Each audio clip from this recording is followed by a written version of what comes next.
मेरा चचेरा भतीजा है, आपके पत्रकारिता से जुड़ा हुआ है।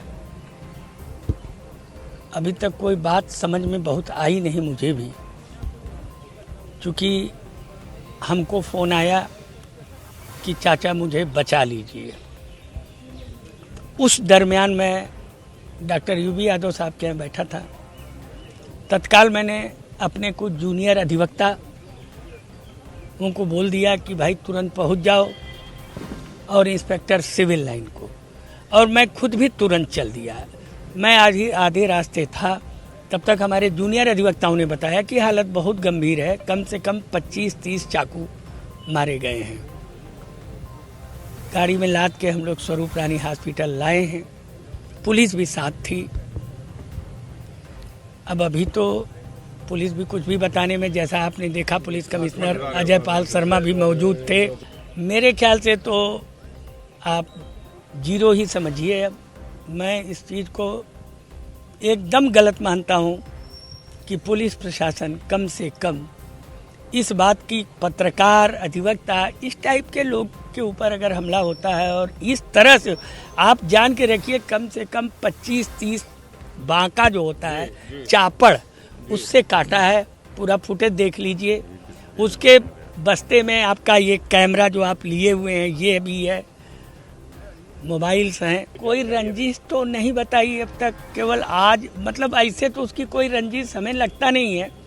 बाकी उनकी क्या है, उसका बच्चा है, एकदम छोटा सा है अभी, और एक पत्नी है, अभी लड़का है, वो भी बहुत बताने की स्थिति में नहीं है। क्योंकि हम लोग भी भाई चाचा जरूर हैं, लेकिन अब आप भी जान रहे हैं, मैंने बोला ना कि चचारा भतीजा है, तो बहुत कुछ अंदरूनी तो मुझे भी अभी बहुत अवगत नहीं है। पुलिस से बात हुई है, पुलिस मुझसे ये कही है कि कुछ न कुछ क्लू मिला है। हम लोग तत्काल रवाना हो रहे हैं। ये बात कह के इंस्पेक्टर और एसीपी गए हैं।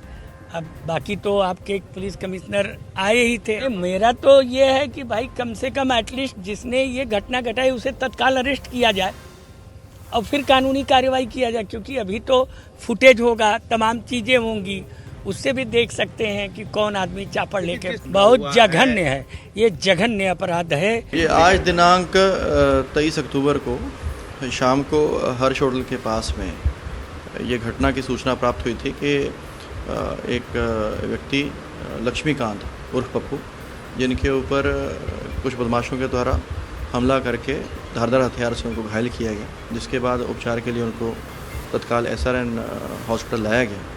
इसमें उपचार के दौरान जो घायल थे उनकी मृत्यु हुई, और इसी में जो वहाँ घटनास्थल से साक्ष्य कलेक्ट किए गए, जो विटनेसेस थे या आसपास लोग मौजूद थे उनसे बातचीत की गई, और तमाम जो सर्कमस्टेंसेस थे उसकी जानकारी की गई। तो ये ज्ञात हुआ कि आरोपी विशाल के द्वारा ये घटना कारित की गई अपने कुछ सहयोगी के साथ में। फ़िलहाल जो मुख्य आरोपी था विशाल, उसके द्वारा खुलदाबाद क्षेत्र से, मछली बाज़ार से ये चाकू खरीदा गया था, जिससे उसके द्वारा मृतक पर धारदार हथियार से उसी चाकू से हमला किया गया था। और फिलहाल दबिश में जो विशाल है आरोपी, उसके पुलिस मुठभेड़ में उसको अरेस्ट किया गया है, और मुठभेड़ में उसके 3 गोलियां लगी हैं उसके दोनों पैरों में, और फिलहाल उसको हॉस्पिटल में एडमिट करवाया गया है। और आगे जो साक्ष्य हैं एकत्रित कर विधिक कार्यवाही की जाएगी, मजिस्ट्रेट के सामने पेश कर आगे रिमांड लिया जाएगा। इसमें अभी तक जो है एक जो मुख्य आरोपी है विशाल की शामिल होने की बात सामने आई है, उसके एक और सहयोगी की भी शामिल होने की बात सामने आई है, जिसके संबंध में पुलिस टीम के द्वारा दबिश दी जा रही है। और इसमें 2 और भी जो सस्पेक्ट हैं उनको भी अभी फ़िलहाल कस्टडी में लेकर के उनसे पूछताछ की जा रही है। और ये जानकारी हुई है कि पिछले दिन जो मृतक हैं उनका और जो आरोपी हैं उनके बीच में किसी बात को लेकर विवाद हुआ था, जिस चीज़ की अभी जानकारी, ये मतलब अभी तक ये प्राइमा फेसी इन्फॉर्मेशन है। इन सभी तथ्यों की अभी पड़ताल की जा रही है, वेरीफाई किया जा रहा है, और जैसे साक्ष्य निकल करके आएंगे उनको संकलित करते हुए आगे जो है अग्रिम विधिक कार्रवाई की जाएगी। इनकी आपस में काफ़ी ज़्यादा कहासुनी हुई है, और फिर आज वहाँ पे ये घटना विशाल के द्वारा ये कारित की गई है अपने सहयोगी के साथ। उत्तर प्रदेशे একজন সাংবাদিককে কুপিয়ে প্রকাশ্যে খুন করে দেওয়া হলো। আর আমাদের এখানে অবাধ গণতান্ত্রিক স্বাধীনতা। আমাদের এখানে যে কোনো কাগজ, যে কোনো চ্যানেলে, যে কোনো বক্তা যা ইচ্ছা বলতে পারেন। হাতে একটা ফোন থাকলেই এখন সাংবাদিক। আপনি ফেসবুক বা ইউটিউবে যা ইচ্ছা বলতে পারেন, যা ইচ্ছা লিখতে পারেন। তার সত্য মিথ্যের মা বাবা নেই। ফেক ভিডিও বিভিন্ন ক্ষেত্রে। কিন্তু আপনি এখানে সুস্থ শরীরে আপলোড করতে পারেন, সোশ্যাল মিডিয়াতেও থাকতে পারেন। আর উত্তরপ্রদেশে প্রকাশ্যে সাংবাদিককে কুপিয়ে খুন করা হয়। এর আগেও আমরা দেখেছি বিজেপির জামানায়, বিজেপির রাজ্যে কিভাবে সংবাদ মাধ্যমের গায়ে হাত পড়েছে। আপনি এই খবরও কিন্তু বেশি দেখতে পাবেন না। এই খবরটাও কিন্তু আপনি বেশি দেখতে পাবেন না। যে দু তিনজন আছেন বিরোধী দলের মদতপুষ্ট যারা ইউটিউবার,